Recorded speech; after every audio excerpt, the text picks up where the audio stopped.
Buenas tardes, con un poco de retraso, de amabilidad que dicen a los que esperamos que estamos a nuestra hora. Pero, en fin, vamos a dar comienzo al acto de hoy, para lo cual voy a presentar en primer lugar a Julia Marín Expósito. Es doctora en Ciencias Biológicas por la Universidad de Extremadura y actualmente es profesora de Enología de la Facultad de Ciencias de la Universidad de Extremadura, miembro del Comité de Cata de la Denominación de Origen Ribera del Guadiana y presidenta de la Asociación Extremeña de Enólogos.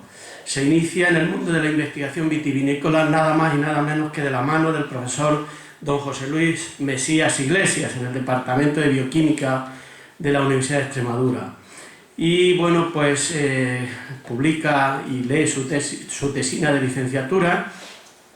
Posteriormente, pues también presenta en el año 96 su tesis doctoral bajo el título Incidencia de la tecnología de elaboración y conservación en la calidad de vinos blancos monovarietales.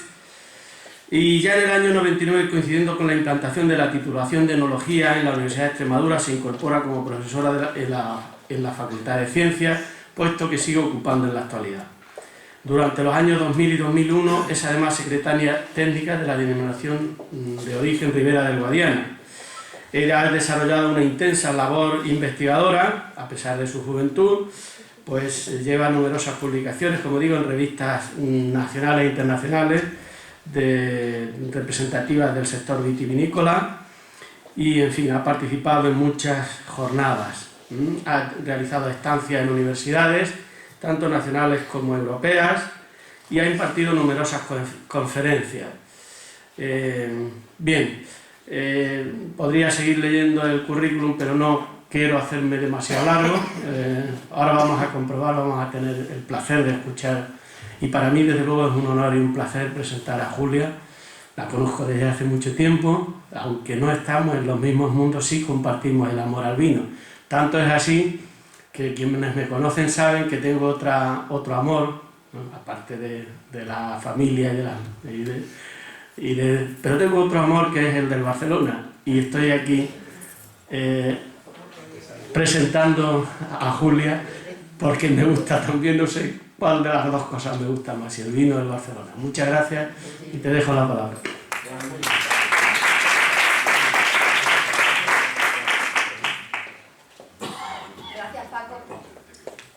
Gracias, Paco, por tus amables palabras de presentación. Como pueden comprobar, son las palabras de un compañero. Ha leído muchas cosas, algunas pueden ser ciertas, otras quizá menos. Y quiero agradecer, en nombre de Paco, a la Real Sociedad Económica Extremeña de Amigos del País la oportunidad que me da de compartir con todos ustedes esta conferencia en el día de hoy, que es solo una parte del gran acto que tenemos previsto para hoy. Los que somos amantes del vino y amigos del vino, entendemos que no solo hay que hablar de él, sino que hay que disfrutar con él. Y tengo el placer de que me acompañe luego en la cata que vamos a compartir todos, Francisco María Moreno Camacho, al que luego imagino que presentarán y al cual tendrán la oportunidad de conocer hablando y sabiendo de vinos con él. Hemos querido titular en la charla de hoy Los sentidos del vino. Cuando me plantearon la posibilidad de ofrecer una conferencia y con una cata de vino, la verdad que me pasaron por la cabeza varias ideas. No querría hablar solo de elaboración de vino, porque me parecía que era un tema demasiado técnico, demasiado científico. Tampoco hablar de la cata de vinos, porque en la cata vamos a tener el placer y la oportunidad de aprenderla catando vino. Entonces quise darle a esta charla, me van a permitir que así sea un sentido más prosaico, más poético, más lúdico, más festivo, y de ahí el nombre de Los sentidos del vino. Voy a intentar que no se aburran mucho, voy a intentar ser relativamente breve para luego pasar a lo que es el placer de disfrutar el vino. El vino, fruto de la vid y del trabajo del hombre, es mucho más que un simple producto de consumo. El vino es un producto inseparable de nuestra historia y de nuestra cultura. Compañero del hombre a lo largo de los siglos, el vino es al mismo tiempo sagrado y profano, simbólico y material, simple alimento y bebida de placer, elemento de cotidianidad, pero también de fiesta, salud y enfermedad. El vino exalta los sentidos y el espíritu, El vino es un valor de la civilización mediterránea y un criterio de calidad de vida. Es un bien cultural y un aspecto más de la vida social. Es sobre todo un factor de desarrollo económico y de progreso científico y tecnológico que condiciona y modifica el paisaje. Esta definición tan amplia pone de manifiesto la diversidad y complejidad formal y cultural del vino, elementos que están sintetizados en el nombre de esta conferencia, los sentidos del vino. Sentidos entendidos tanto como sensaciones y como significados.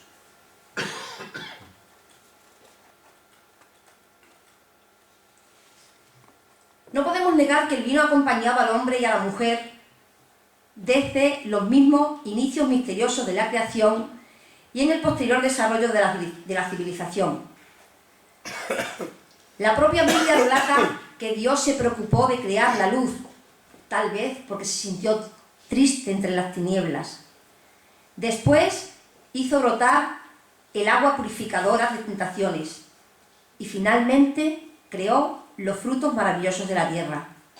Y entre esos frutos nace la uva, pequeña, tierna, femenina, jugosa, coqueta y madre del vino.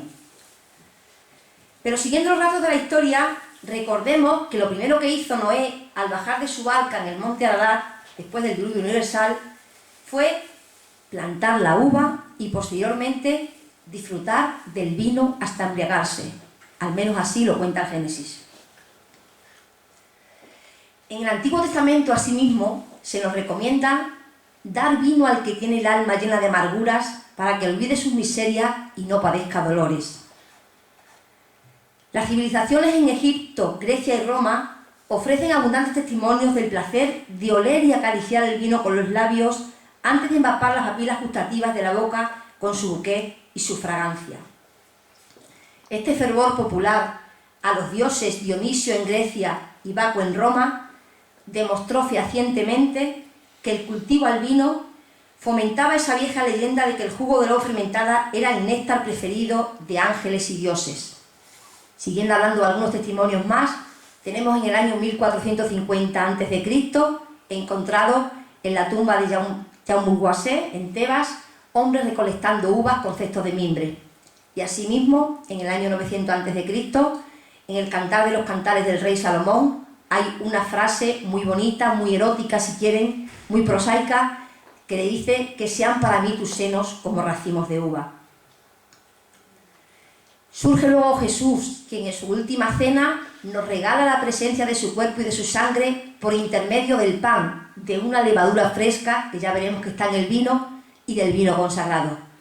Asimismo, San Pedro recomienda a Timoteo: me he enterado de tus frecuentes achaques de estómago, y mi recomendación es que dejes de tomar agua en las comidas y las acompañes con vino. Pero también la literatura universal nos ofrece un testimonio revelador en el primer poema épico de la historia, cuando Gilgamesh, en busca del secreto de la vida eterna, se encuentra con Siduri, la mujer del vino, que se convierte en su esposa.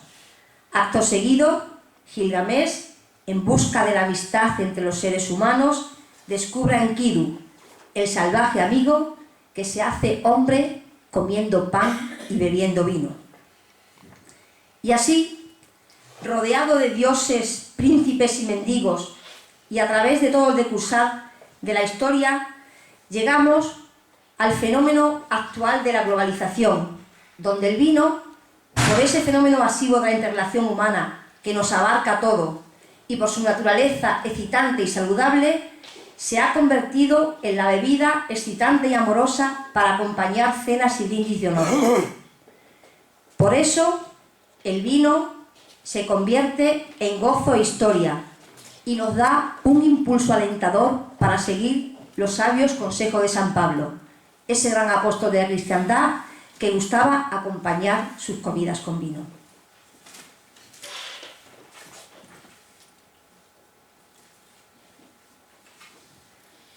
El camino que lleva de la vid a la copa es largo y, sin embargo, durante toda su vida, el vino llevará la marca de la vid que lo ha engendrado. la impronta de la variedad de uva con la que se elaboró.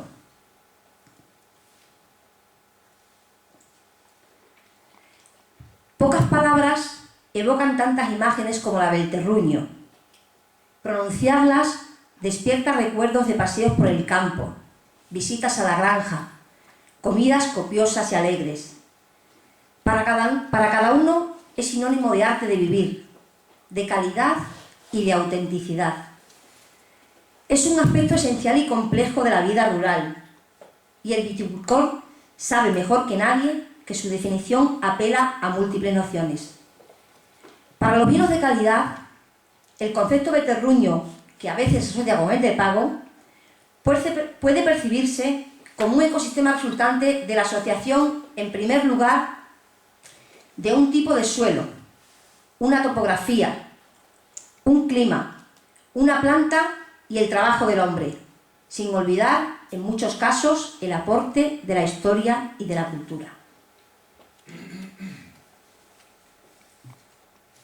He querido traer a colación esta frase ya pronunciada por Olivier de Serrer en el año 1600, quien dice que el genio del vino está en la cepa, pero que es el mago viticultor quien sabrá encerrarlo en la botella.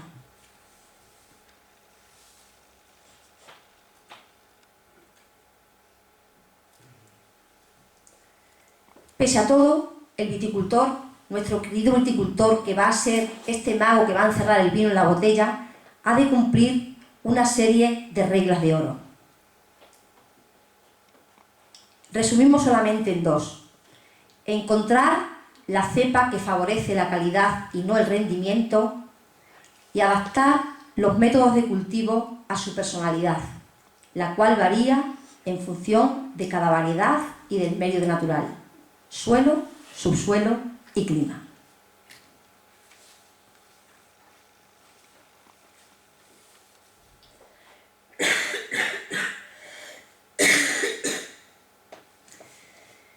Sin embargo, la vid, esta querida vid, es tan generosa que la podemos cultivar en estos tres tipos de suelo que intencionadamente he querido traer en esta presentación. Unas grandes piedras de Nueva Zelanda, los lechos de grava, el Languedoc y las pizarras de Mosela.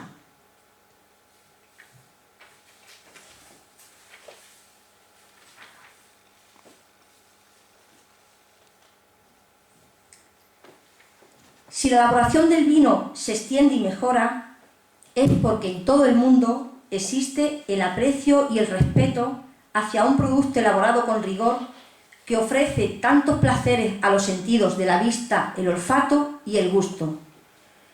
No en vano, el vino ha sido valorado desde las más antiguas civilizaciones y goza hoy de tan larga tradición que su mundo ha sabido rodearse de arte y buen gusto en lo que se ha dado a llamar la cultura del vino. Porque efectivamente de una cultura se trata que no abarca solo a la cata, sino también a los maridajes, esas múltiples combinaciones de distintos vinos con diferentes alimentos, a la presentación de los vinos, las botellas, las etiquetas, los botelleros, al servicio del vino. Todos hablamos de sacacorchos, termómetros, catavinos, copas y servicios. A las profesiones, el propietario, el elaborador, el enólogo, el sommelier, el catador, los medios de comunicación y, cómo no, el arte que atañe al mundo del vino desde la más remota antigüedad hasta nuestros días y que hoy permite que artistas de renombre diseñen etiquetas, carteles y campañas publicitarias y que arquitectos famosos construyan nuevas bodegas. Las grandes firmas del vino destinan hoy inversiones ejemplares a favor de la calidad.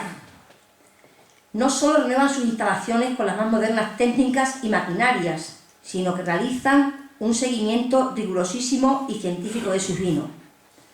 Los grandes esfuerzos en producir vinos de calidad se traducen en una renovada y potente cultura del vino que atrae cada vez más a personas interesadas en los pequeños, grandes placeres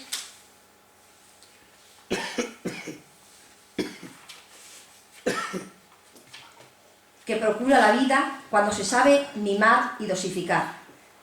De este modo, proliferan los clubes de aficionados al vino, los cursos de cata, los coleccionistas de botella y los aficionados que desean poseer una pequeña bodega particular para agasajar a sus amigos y celebrar el encuentro con alguna botella que deje un buen recuerdo en la memoria.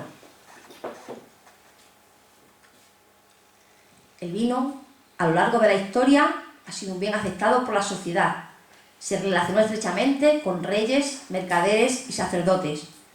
Hoy, ejecutivos, intelectuales, artistas, políticos, deportistas, tienen sus propios viñedos y bodegas. En la consecución de esta calidad a la que hace un momento nos hemos referido, 4 van a ser los factores determinantes. El suelo, que va a dar el carácter al vino que vamos a elaborar, la variedad plantada, que va a conferirle una calidad potencial, el clima, que indefectiblemente va a aportarle una variabilidad estacional, y el hombre, que va a lograr con todos estos 3 elementos la máxima plenitud. Cuando alguno de estos eslabones de la cadena falla, ni qué decir tiene que el resultado final nunca es el esperado. Y como quiera que no existe vino sin que se lleve a cabo el proceso de vinificación, permítame que le dé unas pequeñas pinceladas sobre el mismo. La vinificación es probablemente, junto con la elaboración del pan, el primer esfuerzo tecnológico que realiza el hombre para transformar una materia prima, en este caso la uva, en alimento. Es un proceso natural y a la vez espontáneo que solo requiere de 2 cosas: una pequeña cantidad de uva y la presencia de un microorganismo llamado levadura. Un pequeño racimo de uva y una pequeña cantidad de estos seres microscópicos llamados levadura, casi todas de este género Saccharomyces, que se encuentran en la propia uva. No hay que añadir nada para que el vino se haga. Si hay algún elemento clave dentro de este proceso de vinificación, ni qué decir que es la fermentación. Esa magia de fermentación, ese ruidoso proceso que todos escuchamos en las bodegas, que no consiste más que en transformar el azúcar de la uva en el alcohol etílico, en el alcohol etílico y restos de componentes que conforman el vino. ¿Y qué es el vino?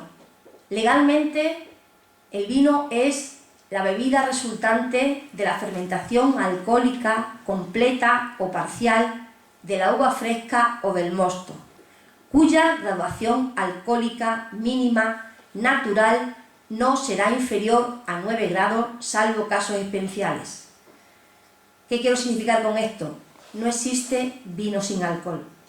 No se crean lo que les cuento. Luego, si quieren, hablamos de ello.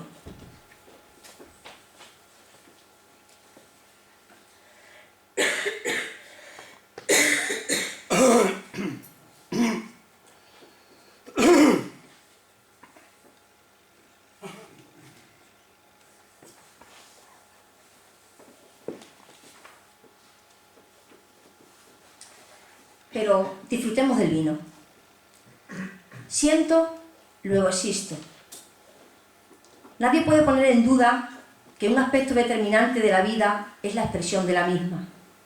El vino existe, por supuesto, desde su nacimiento hasta su muerte, pero no cobra vida real hasta que sus misterios son revelados, esto es, mostrados y expresados.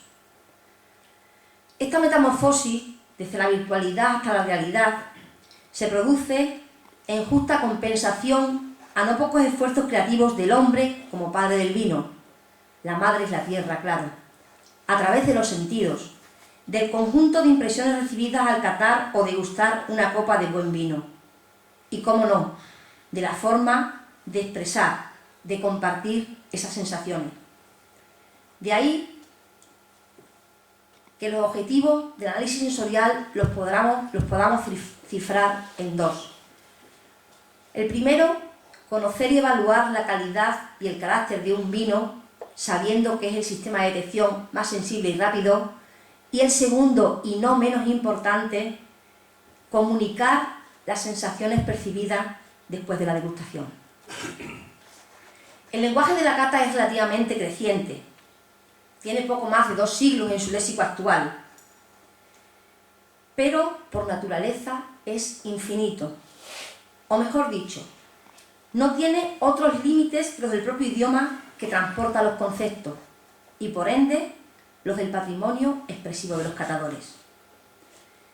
La riqueza del vocabulario del amante del vino se incrementa naturalmente con la expresividad, la experiencia, la soltura y hasta, permítanme, la desvergüenza ante las sensaciones y emociones. Sus límites fluctuantes solo tienen por frontera la comprensión ajena. El ejercicio de traducción que supone definir con palabras las cualidades de un vino oscila entre la sencillez y la complejidad, entre lo rudimentario y la sofisticación, entre la seriedad y la ironía o incluso la jocosidad. Pero el acto de desvelar los secretos de un vino siempre debería ser placentero. Cada uno ha de utilizar las herramientas para su propio placer y para el de los demás. Sin embargo, conviene disponer de un léxico básico, acuñado por la tradición, para que la cata ocasional pueda otorgar vida, al vino examinado.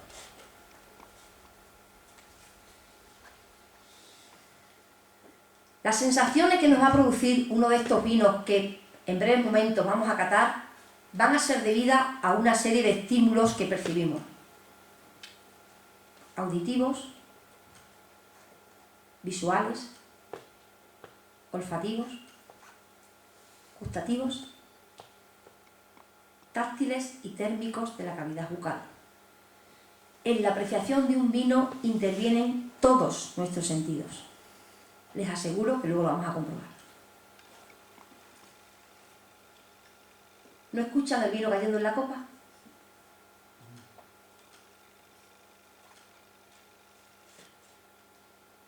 El oído, al cual casi nunca prestamos atención, quizás sea el órgano menos importante en la cata, pero también interviene en ella, nos va a hablar mucho, sobre todo, de unos tipos de vino, de los vinos espumosos, de los cavas, de los gasificados, porque nos va a hablar de la sonorización que produce el desprendimiento de burbujas del cava. Aún así, de cómo suena un vino cuando cae en una copa profunda, vamos a tener información sobre el estado de sanidad de ese vino, sobre lo bien elaborado que esté ese vino. ¿Ven la gama de colores?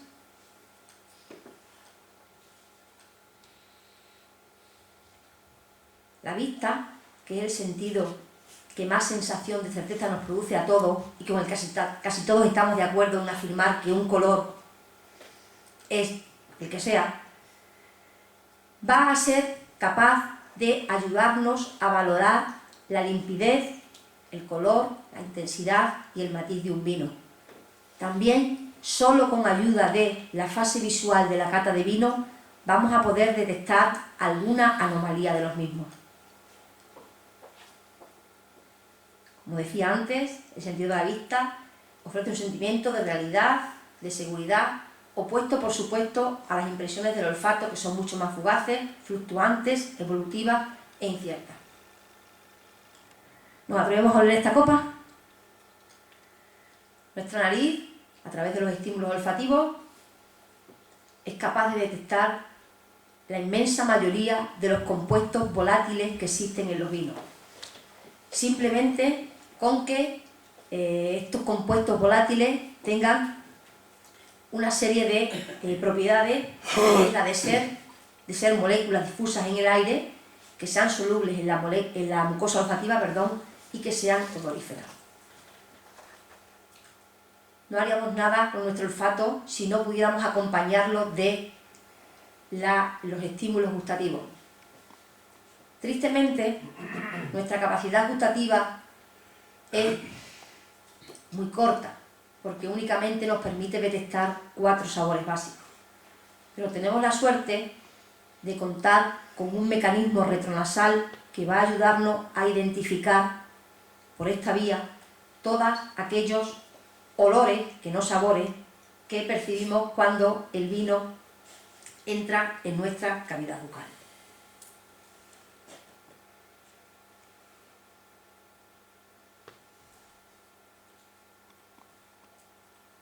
Los últimos son los estímulos táctiles. Evidentemente no hablamos del tacto a nivel de mano, sino del tacto a nivel de cavidad bucal. Una serie de sensaciones que nos producen ciertos vinos cuando son introducidos en la boca. Todos hemos hablado alguna vez de vino astringente, vino ardiente, vino metálico. Ni qué decir tiene que estos corpúsculos táctiles que existen en la cavidad bucal son mucho más sensibles a este tacto que los corpúsculos que existen a nivel de nuestras manos.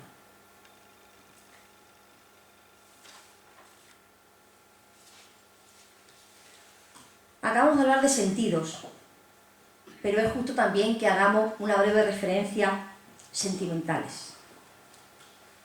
El vino es ciencia, pero sobre todo es arte. Eso lo sabe el enólogo. En el momento de la cata o degustación, el amante del vino usa, igual que en cualquier otra manifestación amorosa, técnicas aprendidas y a la vez intuición. Más claramente, del vino se habla como de una persona, amada o detestada, esto es, sentimentalmente cercana.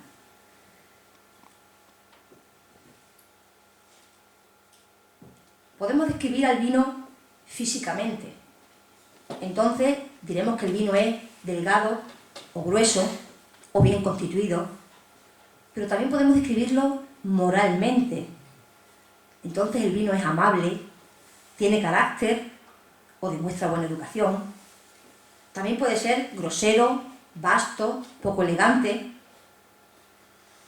También podemos catalogarlo incluso socialmente.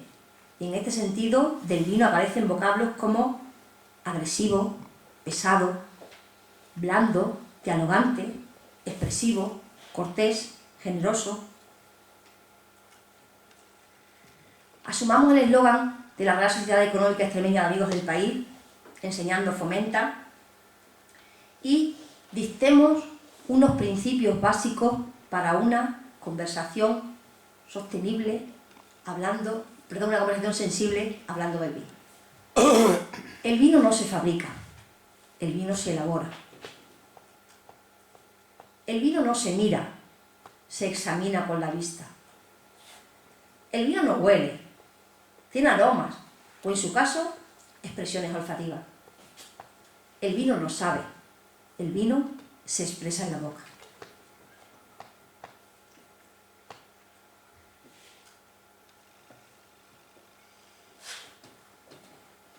Y comprendamos que el vino es culto al tiempo y a las cosas bien hechas por varios motivos.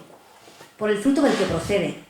La uva, ya decíamos, es pequeña, tierna, femenina, jugosa, coqueta. Por el proceso de elaboración, es silencioso, oculto, para iniciados, es algo mágico.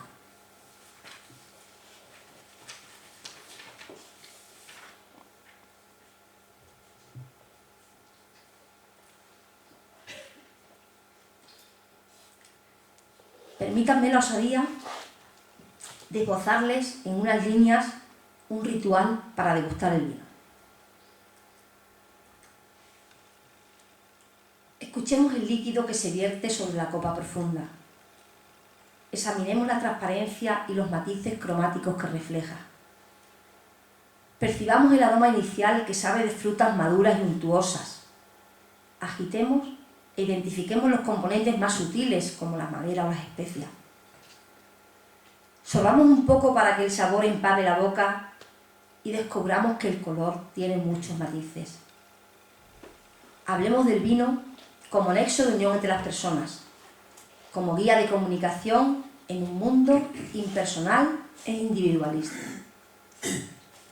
Ha sido para mí un auténtico placer compartir con todos ustedes esta pasión por el vino, intentar transmitirla, compartiendo ahora con vosotros una copa de estos vinos.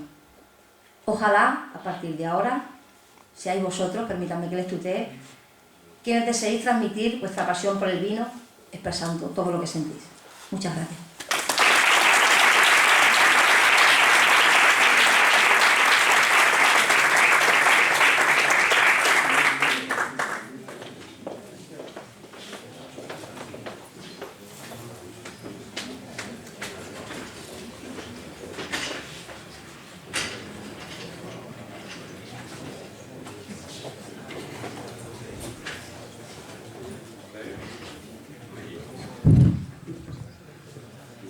Muchas gracias, Julia.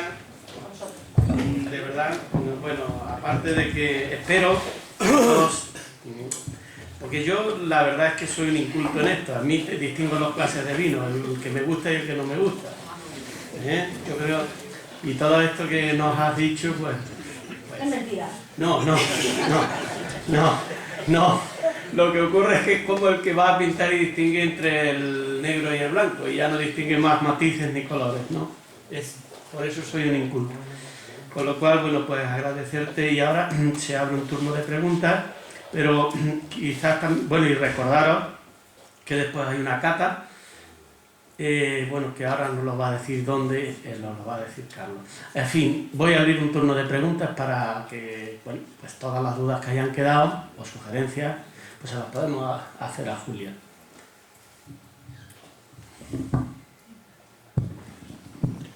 ¿Cómo es eso de que no se considera vino si no tiene 9 grados? Es por definición de ley. La graduación alcohólica natural mínima, excepto los vinos enverados, chacolí y algunos dulces naturales, tiene que ser mínima de 9 grados alcohólicos. Es como la ley que establece que por debajo de 5 gramos litro de azúcar es un vino seco. Por eso decía que no les engañen, no existe vino sin alcohol. Puede haber un vino parcialmente desalcoholizado, o una bebida elaborada con un vino parcialmente desalcoholizado, o un mosto o una bebida azucarada, pero no hay vino sin alcohol. Igual que no hay licor sin alcohol, por definición. Fíjense en la botella, que lo que pone únicamente es sin, no pone sin alcohol. El máximo y el mínimo de graduación aconsejable ¿Para qué? para beber normalmente. Bueno, para beber lo que usted aguante, porque tiene una graduación, toma una copa menos y ya está. No, sucede que hace no muchos años el único antiséptico natural que existía en un vino era el propio alcohol. El alcohol sabemos todo que es un antiséptico, de hecho, si lo echamos en una herida sabemos que cicatriza rápido. ¿Qué sucedía con las pitarras clásicas que todos hemos conocido? Mientras más graduación alcohólica tenían, mejores estaban, permítanmelo de mejores, porque no se picaban. El alcohol les hacía mantenerse sin alteración. Hoy día, ¿qué es lo que sucede? Cuando esa graduación ha rebajado porque el agua se recolecta de otra forma o porque se elabora en otras circunstancias, muchas pitarras se estropean como tal. Así como hay una graduación legal mínima para considerar vino, no hay creo que hay una graduación máxima en torno a 15 grados así, se consigue muchas veces, no hay una graduación máxima. El porcentaje de alcohol no va a ser lo que a usted le condicione para tomar un vino u otro, también se lo digo. Usted, aparte del alcohol, va a valorar todo el resto de componentes que ahora veremos que tiene un vino. Con lo cual, tome el vino que le guste y disfrute con él, independientemente de la graduación que tenga. Yo es más le diría, sin mirar la graduación alcohólica que tiene el vino. Es mi consejo. ¿Tiene otra pregunta? Sí, yo quería dos cosas. Has citado el chacolí qué grados tiene, y después hay unas manzanillas que se ponen para la feria de Sevilla, que se ponen para el Rocío y la Semana Santa, que son más suaves o puedes tomar más y te emborrachas menos. Bueno, yo lo que sé de esas manzanillas es que las rebajan con agua, lo que sé, no sé si es cierto o es una leyenda, sí. No creo que le echen otro vino, no, porque estarían mal. Y el chacolí, la graduación mínima está por debajo de 9, lo que no sé si tiene un límite legal también de 8 o 7, no lo sé el límite legal que tenga, pero... ¿Las manzanillas qué grados tienen cuando son para estas cosas de la feria y tal? La manzanilla, ¿hasta qué grados las dan? Pues a lo mejor tiene 8 o 9, pero una manzanilla normal puede tener 15. Por eso digo que lo que hacen es rebajarla para que la gente pueda beber más. Aparte que al elaborador yo creo que sale muy en cuenta hacer 2 litros por uno, con agua. Pero eso es otra opinión particular, ¿eh? Hasta donde yo conozco. O a lo mejor nos están dando otra cosa que no es manzanilla, pero como estamos en feria, pues no la tomamos. No lo sé. Para usted, ¿qué sentidos tienen los vinos extremeños? Todos. Todos los sentidos. Ahora tenemos una cata con 3 vinos extremeños y va a ver cómo tienen todos los sentidos. Huelen, hablan, saben, se expresan olfativamente, tienen matices y tienen un montón de sensaciones que usted va a percibir, estoy segura. Además es un producto que ha estado asociado a nuestra cultura, a nuestra historia. Lo que ocurre es que también ha habido unos años donde la producción vitivinícola extremeña estaba prácticamente destinada a la producción de alcohol. Se recolectaban uvas con muchísima relación alcohólica porque el destino casi en exclusividad era producir graneles que luego iban a las alcoholeras para producir alcohol. ¿Usted qué futuro le ve a nuestros vinos? El que nosotros queramos que tengan.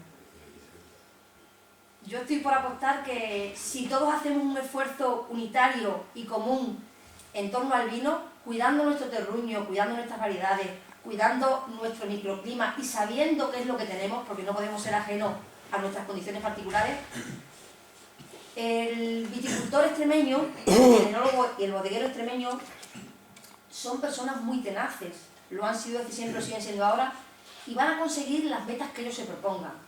Nos puede costar quizás un poco más porque es verdad que estamos entrando en unos mercados muy competitivos, con marcas y regiones muy consolidadas, nosotros llevamos varios años o muchos años de diferencia, pero lo comentamos antes de empezar la charla, nos tenemos que sentir orgullosos de lo que tenemos en nuestra tierra, saber el potencial que tenemos, saberlo trabajar por supuesto y saberlo explotar. Eso sí, también hablábamos esta mañana, formarnos todo lo que podamos para ser competitivos en cualquier mercado, poder ir a vender sabiendo un idioma, sabiendo una comercialización, sabiendo diseñar una etiqueta, sabiendo qué es lo que está demandando el sector, evidentemente, porque no podemos quedarnos pensando que lo nuestro es lo mejor y sin mirar qué es lo que está sucediendo en la parcela de más allá. Pero yo estoy por apostar y por, en la medida de las posibilidades que tengamos, ayudar a todo el que tenga una iniciativa para lanzarnos adelante. Ya la última pregunta. Si usted fuera bodeguera, Sí. o tuviera la oportunidad de ser bodeguera, defíname cuál sería su cepa preferida, donde a usted le gustaría tener sus vides. ¿Cómo sería su vino? Como yo.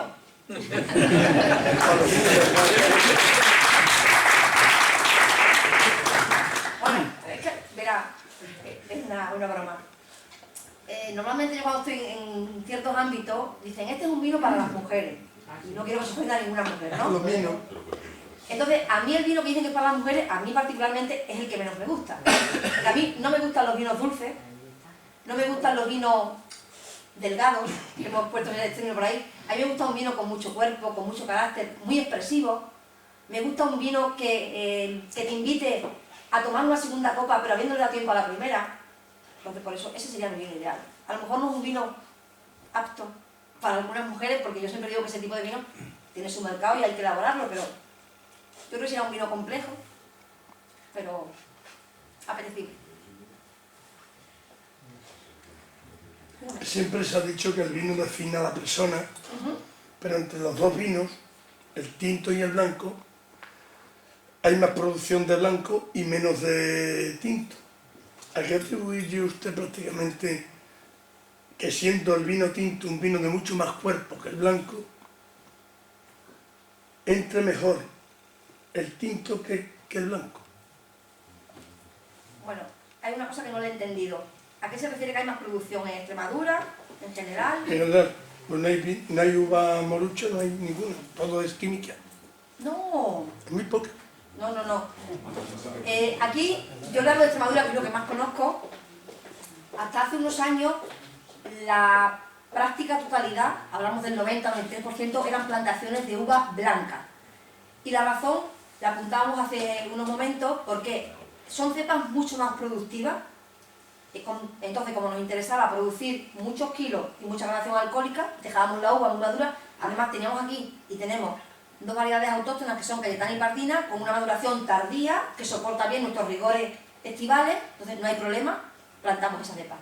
¿Qué sucede? Hace como 10 años así, el mercado empieza a demandar vinos tintos y en Extremadura teníamos aproximadamente, creo que era el 7% de las hectáreas, si no me confundo en los datos. ¿Qué se generan a nivel de política económica o política regional o política europea? Pues transformar los viñedos.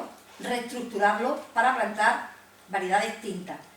De hecho, a nivel de denominación de origen hay un vuelco y el mayor porcentaje de hectáreas cultivadas es de tempranillo en la denominación.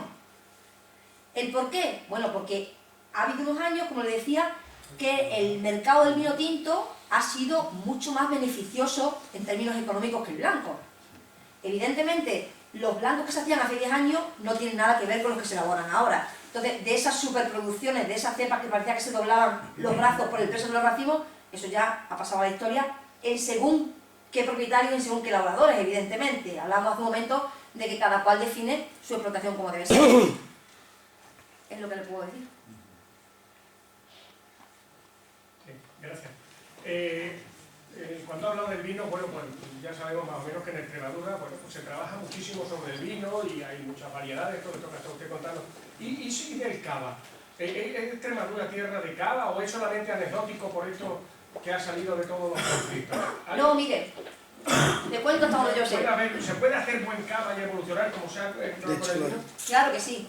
Mire, las variedades que se elaboran, perdón, las variedades que se utilizan para la elaboración de cava a nivel de PND, de la zona de la DEO Cava, son 3: Macabeo, Sarelo y Parellada, básicamente.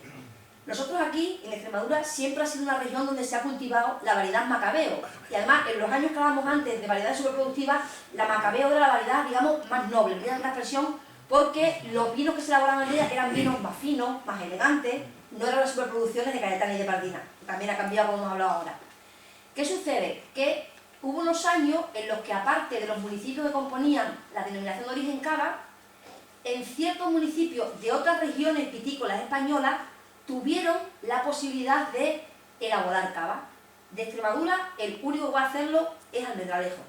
Entonces, en Almendralejo se elabora cava con Macabeo y cava también con Chardonnay, porque la denominación de origen cava lo tiene así autorizado. Entonces, todos estos vinos cavas que se elaboran en Extremadura pasan los controles de la DEO Cava, del PND, no de nuestra denominación de origen, porque el organismo que los controla son ellos. De hecho, aparte de la política que hubo, la circunstancia que se produjo, aquí siempre se ha elaborado cava. Es verdad que en estos años pues, ha despuntado porque algunos elaboradores entendieron que era otro segmento de mercado, sobre todo aquellos que estaban establecidos en Almendralejo y que podían acogerse a esta elaboración para elaborar. De hecho, hay algunos vinos elaborados en Extremadura con el método champenoise que no son cava, son solo espumosos, o son. Ya que sepamos cuando vemos una botella qué es lo que estamos comprando, qué es lo que estamos leyendo, y si es una denominación, es una denominación, y si no lo veis, no lo es. Si me permites, pues, Claro. como está sometida, como dice, a la norma de la denominación de origen cava, o sea, ¿se puede evolucionar ahí? ¿Se pueden entrar otras variedades? ¿Se puede o hay que acoger? Lo que dictamine, no podemos salir de ahí, no lo sé, es que no lo sé. Lo que dictamine el reglamento de la denominación de origen cava. Imagínese que tiene autorizado la denominación de origen cava elaborar un cava rosado con variedad garnacha. Pues si aquí tenemos variedad garnacha en Almendralejo, se podría elaborar un cava con esa variedad. Que se puede evolucionar, que se puede cambiar. Todo lo que tenga el reglamento de la DEO Cava establecido es aplicable a lo que se haga en la ley. Y solamente eso, no más. De nada. De todos modos, las empresas que están decidiendo elaborar cavas acogidas a la DEO Cava, para la redundancia, han tenido que diversificar sus instalaciones porque tienen que tener las bodegas separadas. Sí. La de elaboración de vino con la de cava, porque Sí. lo exige así la reglamentación. Cuando habláis en las catas, para explicar lo que estáis descubriendo en el vino al probarlo, ¿no es que algunas veces sois demasiado amplios en la descripción? O decir, huele a frutos del bosque, ¿no? Frutos del bosque hay amargos, dulces, que huelen bien, que huelen mal, o a frutos secos, o a tostados.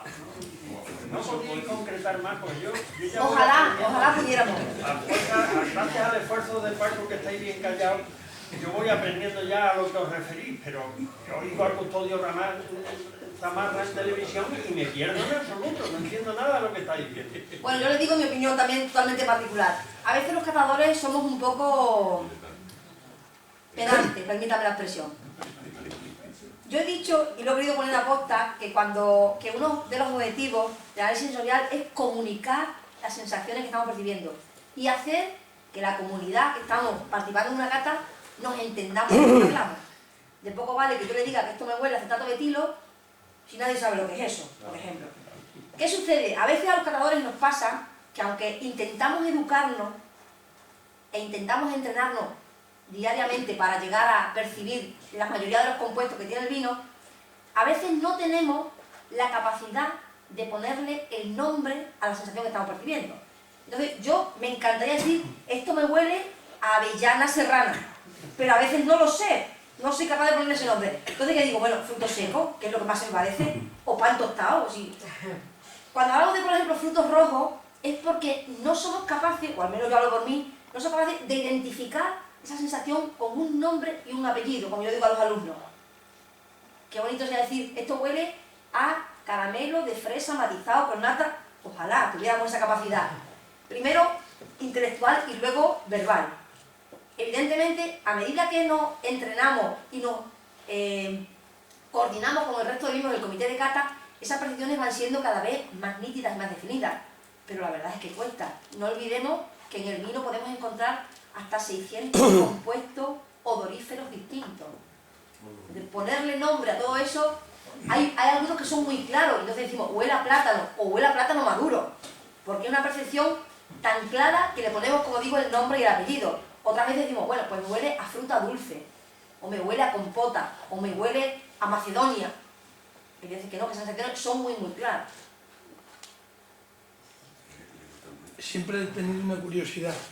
¿Me podría usted explicar, o a todos los que estamos aquí, el palo cortado, el vino fino y manzanilla, de dónde surgió con respecto a lo que usted está exponiendo? El palo cortado, ¿cómo salió esa expresión?